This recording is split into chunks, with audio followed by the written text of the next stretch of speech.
Sabri's gonna take she's gonna take the official university. Sure. What it is, the reason why Sabri's here is, okay, so I do a lot of work for Fox 8 as a political analyst. For years I've been working with Fox 8, and she's always asked me, well, I need a picture of you talking to the reporters.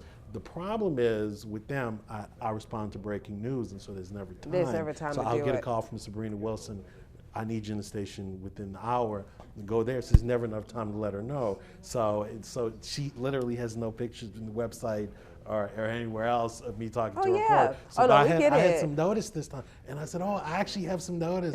Sabrina, you can come, and so you can actually film me talking to a reporter. Yeah. Oh, I mean, you can actually photograph me talking to a reporter. So yeah, it'll like be the first time that she's taking a picture. Oh, I get it. It wasn't like a screenshot. No, trust me, it happens. It happens more than you think. I'm sorry that my hair is all over the place. It literally was jumped in the shower like, get there.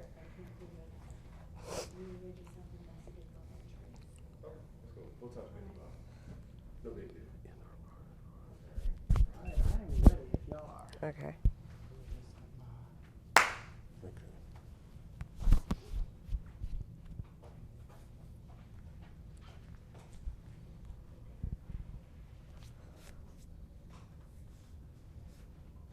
Wait, you didn't start yet, right?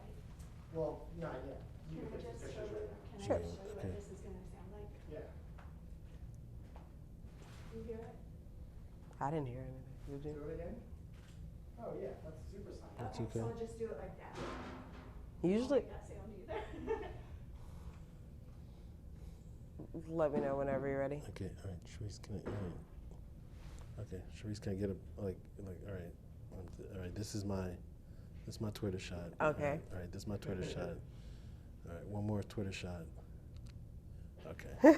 I'm like, I don't No, know. you know, I got to just Twitter shot. I know, people get aggravated with the people at Fox again. Twitter shot, okay. All right, sure, great, thanks. First, can I get your first and last name and your title that you like us to identify you as? Okay, Robert Collins. The title you want, probably What should use the position here at the short title. university? So my official title is Professor of Urban Studies and Public Policy. Now I can tell you, normally when I appear on television, the caption just says Dillard University Political Analyst. Okay. So that's probably the simplest thing. Yeah, you know. Okay. Dillard only cares that you have Dillard University. Yeah. They don't really care if you use my name. So yeah. So Okay. just but just the norm is just Dillard University Political Analyst. Okay. But if you want to use my full title. Well, I you're happen to welcome. come up on your name and reading the recent study that was released by the NOLA Data Center.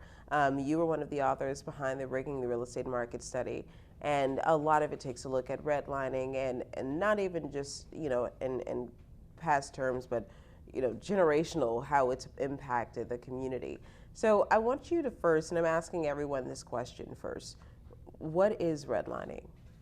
Well, okay, so the formal process of redlining started with the federal homeowner loan corporation, HOLC, which, you know, basically put red lines on a map to identify that area as being a bad risk for home loans. So that was the original definition of redlining.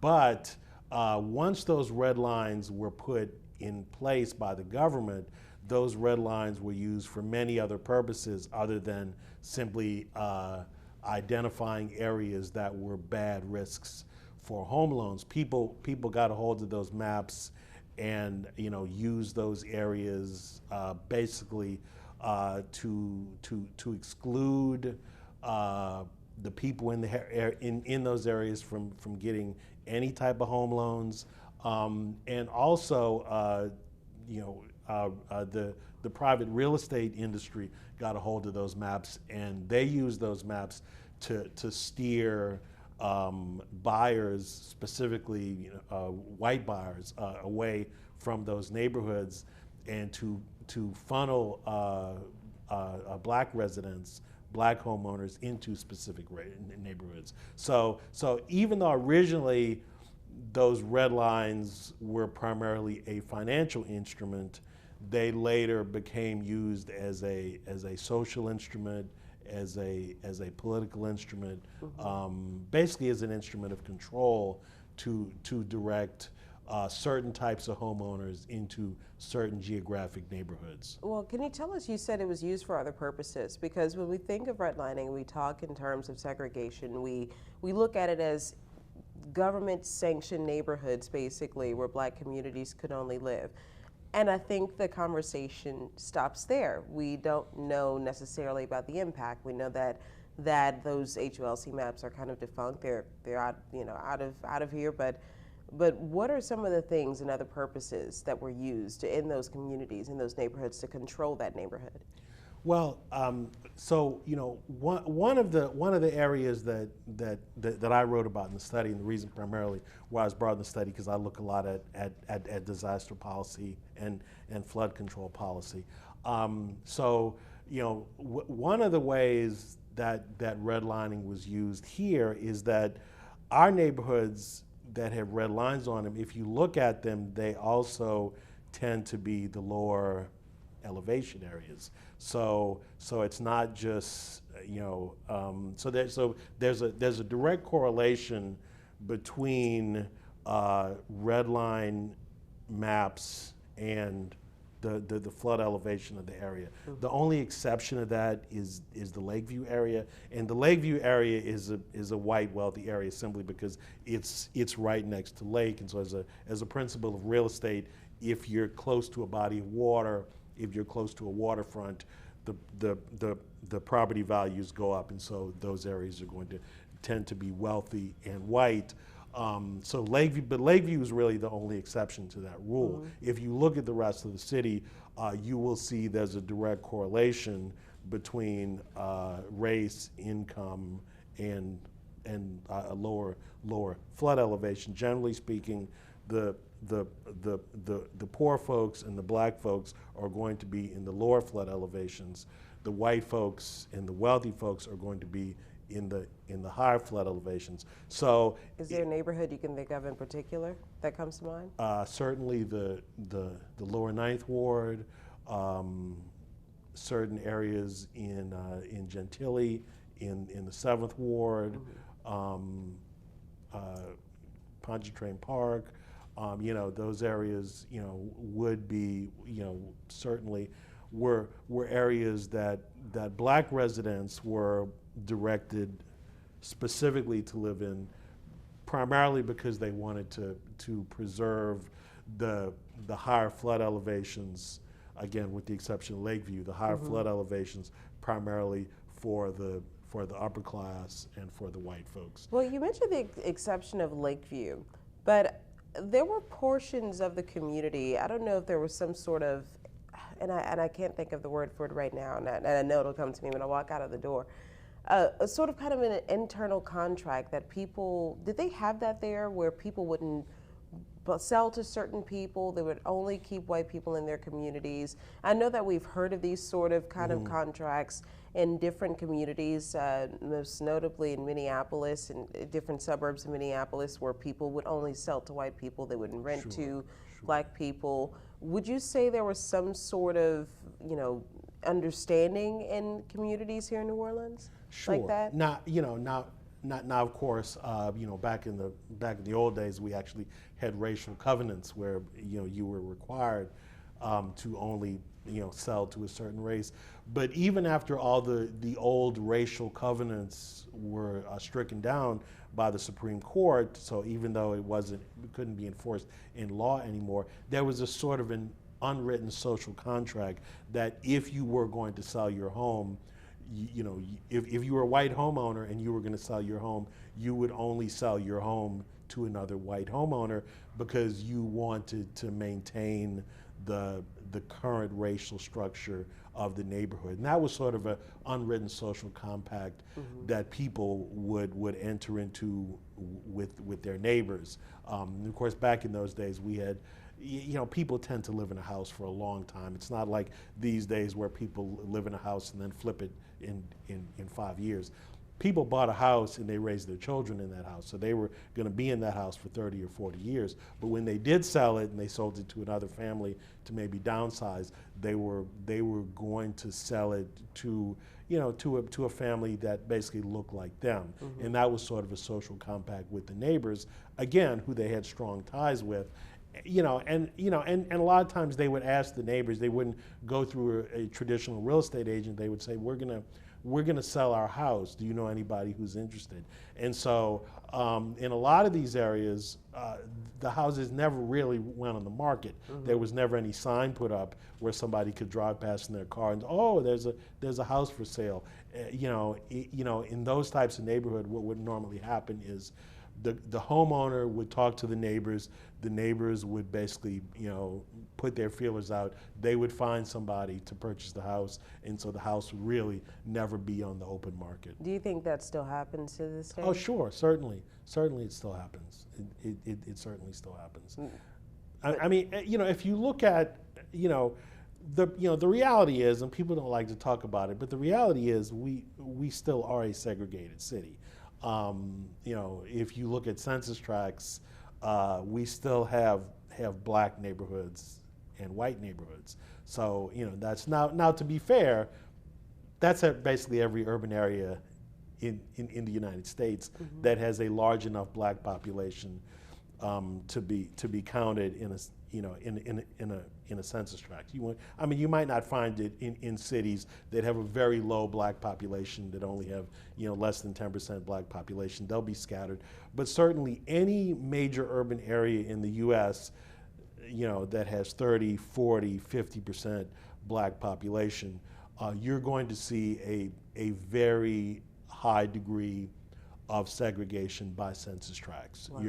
You're gonna see a lot of census tracts where the population is 90, 95% black, and a lot of census tracts where the population is 90, 95% white, and only a few census tracts where you'll have a 50-50 or 60-40 mix. Well, you talk about segregation, but you have right now a generation of people, of home buyers, who are moving back, sort of like the reverse white flight, moving back into these urban cores of the community. One of those urban communities is the one that I actually live in Central City, where you still have a majority black community, but you also now have more people that are starting to purchase those homes, hold on to them, and to go into those communities. And some people would say it's gentrification, and some people believe, people are just wanting to move back into the city. What would you say about that? Yeah, I see that happening. Well, of course, one person's gentrification is another person's improving the neighborhood. So whether or not we define it as gentrification sort of depends on where you sit, and whether you've been in the neighborhood for a long time, whether or not you're a business owner within the neighborhood. A lot of things that are defined as gentrification, a lot of the small businesses in that neighborhood are happy to see, because it's bringing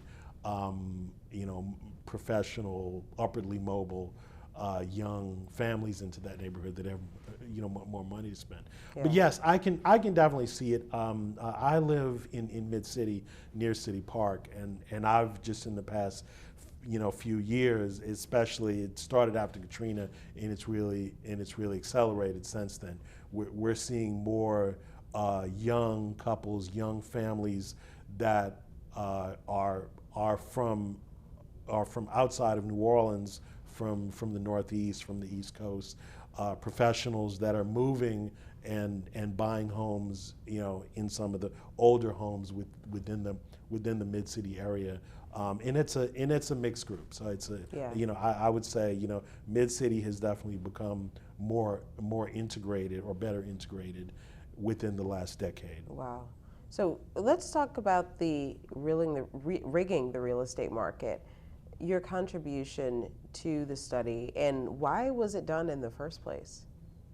Well, so my contribution to the study was primarily the disaster planning aspect and the flood control aspect.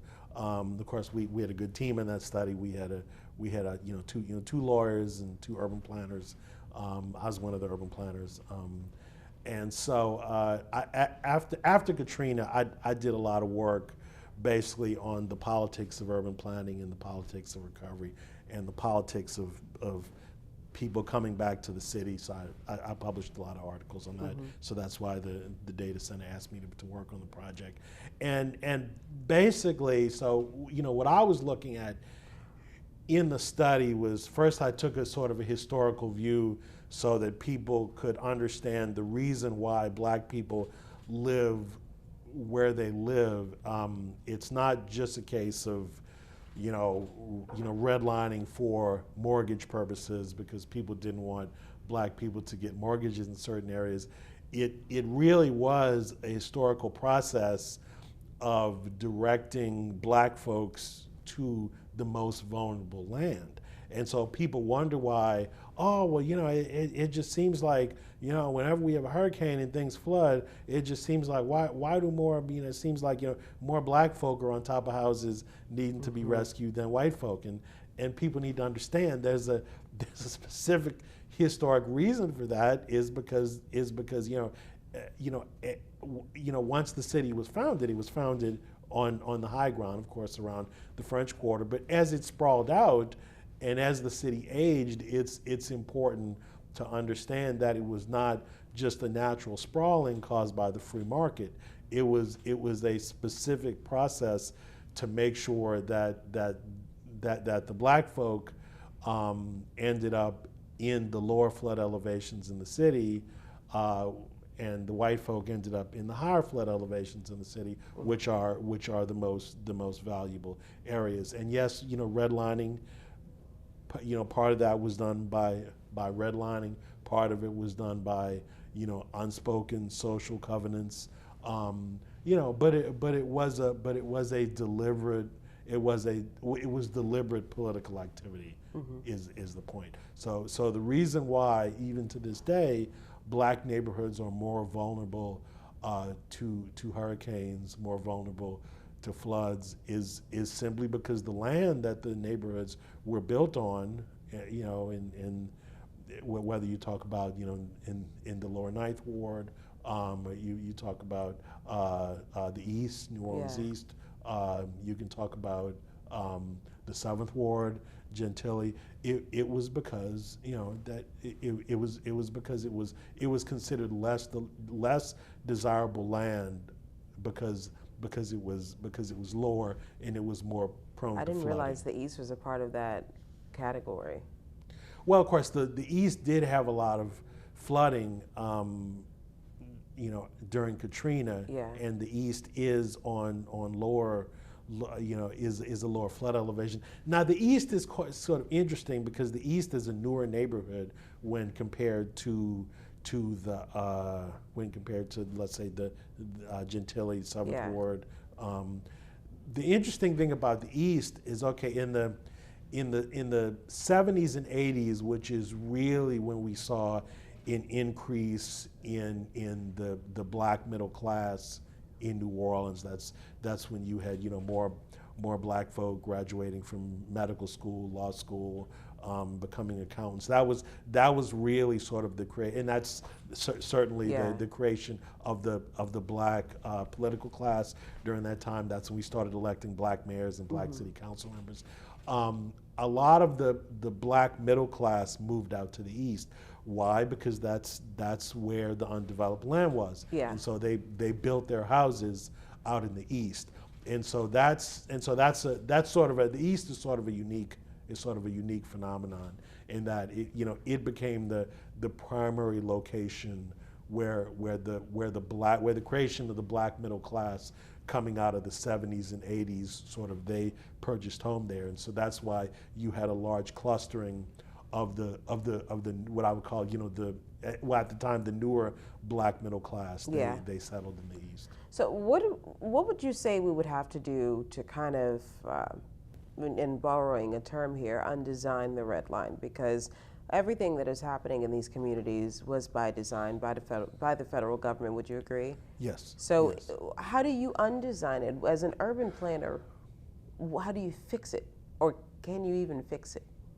Well, it certainly can't be fixed overnight because even if you aggressively enforced all of the existing housing laws that are in place and made sure there was no discrimination in listings and no discrimination in who you can show houses to, the point is the free market is still at work. Yeah. And it's going to take generations to overcome what has been done.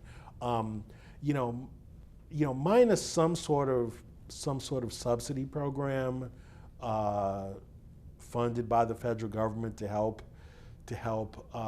low-income homeowners to purchase in the more desirable neighborhoods. I don't see the pattern changing anytime soon.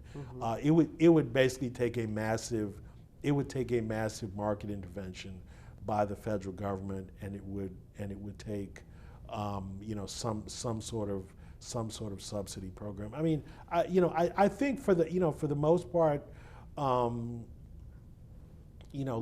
legal, the legal remedies have worked as they were designed to work.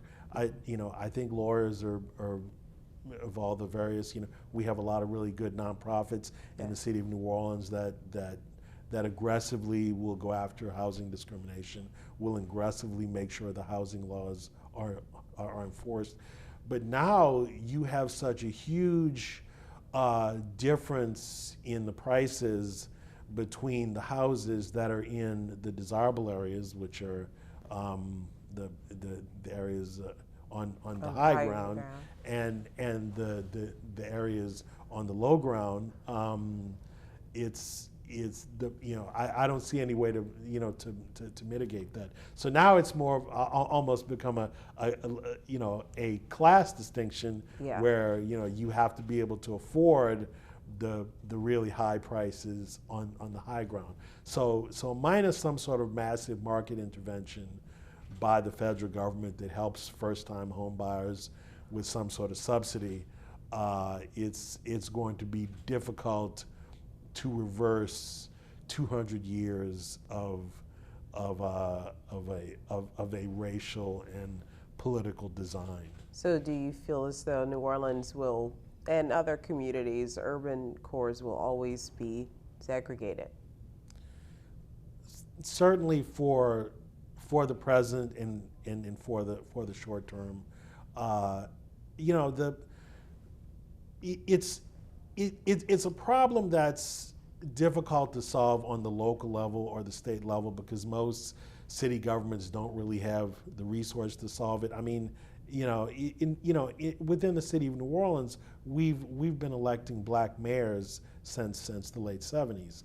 And so, in fact, since 1977, every one of our mayors, except for one, has been black. Yeah. So it's not an issue with having black people in political leadership. We've had black mayors, we've had majority black city councils. I think certainly they've tried to do as much as they can, but cities are limited in the sort of resources they can put into a problem like this, and so are states. You really would need a massive intervention from the Department of Housing and Urban Development, from HUD. HUD would need to make some sort of massive market intervention to help getting first-time home buyers into the more desirable neighborhoods. Well, we've heard a push from President Biden regarding reversing some of the damage that he's called racist policies that kept families from building generational wealth. And it seems as though this possibly could be on the agenda, and we could possibly see this actually moving forward where we can reverse some of the damage. But when we talk about the damage, I think we're talking about it only from a physical aspect as far as housing goes. The damage in certain communities where there was crime, violence, not access to good, proper food, nutrition, not access to opportunity, transportation, All of this, would you agree, is connected to redlining? You know, schools not getting the property, you know, because property taxes are so low because of the home value, schools not receiving the things that they need so that people could have a proper education. Oh, everything is connected to geography. Everything is connected to the zip code that you were born in. I have some friends that work in the medical field, and and they always say that your zip code is more important than your genetic code in terms of the sort of social indicators of health where you grow up. Because if you grow up in a poor neighborhood in a poor geographic area, you're not going to have proper nutrition. You're probably not going to have a place to exercise because it's going to be too dangerous to exercise. You may be subjected to environmental stressors in the form of a lot of poor neighborhoods were used as dumps for hazardous waste, Yeah. and we didn't know about that till later. You will certainly be exposed to higher levels of lead, whether that lead comes from old pipes, leaching lead into the water, whether it comes from the paint in the public housing projects that people grew up in. And we know that exposure to lead leaves neurological damage, which has been linked to lower test scores, lower academic achievement. And so those are just the the physical biochemical stressors and then we can look at the social stressors. Growing up in a high crime neighborhood, growing up listening to gunfire every night, growing up seeing people get killed, get murdered in front of you, that adds a psychological socio stress on the individual. And so people that grow up in these environments tend to develop health problems. It shouldn't surprise anyone. And so, and so it's not just your financial health, it's not just your economic health or your educational health. It is actually your physical health as a human being that is affected when you grow up in a poor neighborhood. And that's been demonstrated in the medical literature over and over again. So yeah, so the physical location where you are born in where you grow up contributes mightily to the type of options and life chances that you are going to get going forward.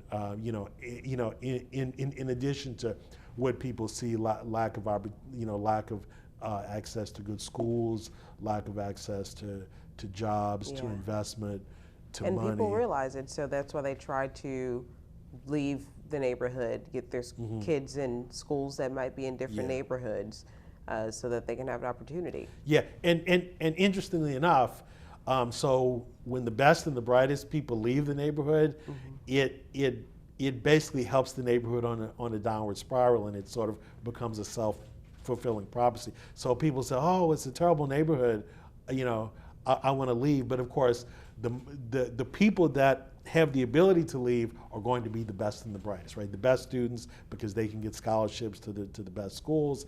The people who have started a business and they have money and they can leave. So the people who ideally you'd like to see staying in the neighborhood and rebuilding the neighborhood and making things better, they have to leave to make a better life for them and their family. You can't blame them for leaving, No. but when you take the best and the brightest out of the neighborhood, what happens? The neighborhood continues to collapse. I see it in my neighborhood. Whenever a young couple's like, "Oh, I had a great job in New York," I'm like, "No, Yeah. we don't want you to leave. We want you to stay here." Because Yeah. I understand they have to go to where they can make the most money, they can advance their careers, but I don't want to see them go because they add so much to the neighborhood, Yeah. and they're so involved in the neighborhood. And so, so that's a problem. Your best and your brightest people will always be your most mobile, and so when they leave, they're not there to help you to rebuild and invigorate the neighborhood. It sounds like we're in a continuous cycle and like on a merry-go-round almost, and we don't know how to get off of the ride. And you've already said that there's nothing on the city level, the state level that we can do to get off on the ride. We can try to change some policies or implement policies, but now you have people coming up with mixed income communities, so we can maybe diversify certain communities if that even works, if that could even work. But it feels honestly, some people feel like there is no hope in getting off of this ride. Those mixed income developments that you're talking about, and those, the results have been mixed. They experiment with them all over the U.S. I mean, there have been some important successes there, but they have to be very tightly regulated and tightly controlled to make sure that. What about in regards to New Orleans? The money goes to the people it's intended to. Well, here's the issue I see in New Orleans in most of those areas. If you if a developer gets a tax break and gets a subsidy to build a mixture of market rate and affordable housing, by affordable we mean subsidized, of course. Yeah. Normally we use affordable as a term for subsidized. If you look at the percentage to market rate and to affordable, the affordable percentage is going to be very small. It might be 10%, it might be 15%.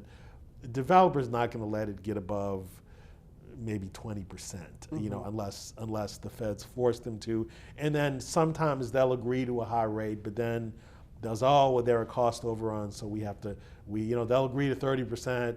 Oh, there are cost overruns to make a profit. We're going to have to reduce it to 20%. And so the number of people that you're actually helping, and yes, you are helping people, no question, if you can get people into those subsidized affordable units. But the number of people you're helping is very small, and the need is very large. So we would basically need something like that. On a citywide scale. Yeah. That's what I was saying. We need some sort of massive federal intervention by HUD. Basically, what's being done in those smaller mixed income developments. You need some kind of investment like that on a citywide scale. Wow. Basically, and that's and again, it's not that it can't be done. It's just. It's do we have the political will? I mean, do we have the political will? And that's a problem. You might be able to get it through the House, but you probably couldn't get it through the Senate because of the filibuster. In my previous career, I worked for a U.S. senator, and we used to always say the U.S. Senate is really just one giant rural caucus. That's all it is. It's a giant rural caucus. Because remember, United States senators don't. People think U.S. senators don't represent people. Yeah. They don't. They represent land. They represent states, but a state is a nebulous theoretical concept. They represent land. Most of them represent a lot of vacant land with boundaries around it. Most of that land is rural. Most of that land is rural. And so within the U.S. Senate, there is always, I won't say an anti-urban bias, but I would say there's always a very strong pro-rural bias. And so the urban issues, they kind of fall off. Yeah. I mean, unless you're in a state with a lot of large urban areas like New York, California, Chicago, et cetera. Yeah, it's just not. It's not one of their priorities. I mean, so HUD is not one of the U.S. Senate's favorite agencies. They see it as a giant bureaucracy that sucks away a lot of tax money that they could be putting into defense or some other area, maybe farm subsidies for Iowa. For people who grow more corn. More corn and potatoes. Yeah. So without blowing up the filibuster, it's going to be difficult to get any sort of major urban interventions through Congress. And I want to give you an opportunity to add anything that you feel like I needed to add, but I do want to ask you about this. We talked about moving people into the communities that create environmental hazards.